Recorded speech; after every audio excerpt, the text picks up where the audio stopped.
Nabalik na sa home care ang 17 anyos nga children in conflict with the law kon CICL pasado alas 9 kaganang buntag.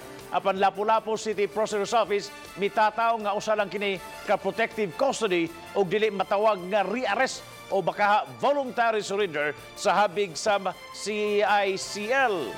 Si Nico Serino sa report. Higpit ang seguridad ug wala pa gani ipakita sa publiko ang pag-abot sa 17 anyos nga CICL sa home care.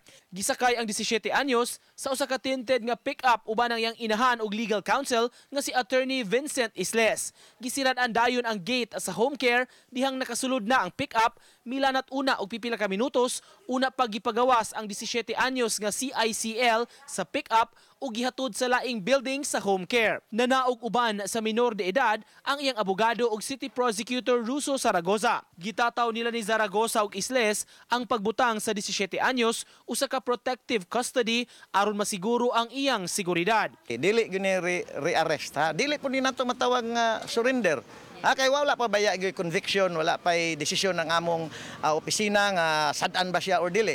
Samtang gipasabot ni Attorney Isles nga ang pagpaubos sa iyang kliyente sa protective custody gitumong aron masiguro ang seguridad sa CICL. Apan gitataw niya, lahi ang iyang kliyente sa ubang mga kabataan nga anaa sa home care. Busa, luag ug dili higpit ang pagbantay kaniya. For the time being, mukuan mo kanang tan-aw TV, etc. Kay despite nga naa siya dire, lahi man gyud siya status sa ubang mga bata nga naa dire. With all due respect po na ni mga bata. Si Konsehal Joseph Pangatungan sa Barangay Maribago, misiguro sab nga masabtan sa minor de edad niyang kabanay ang nahitabo karon.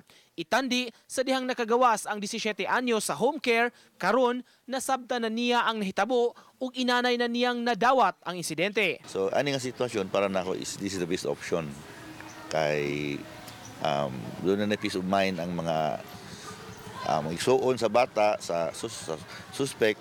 Uban ni Rinante Quiñones, Nico Sereno, Balitang Bisdak.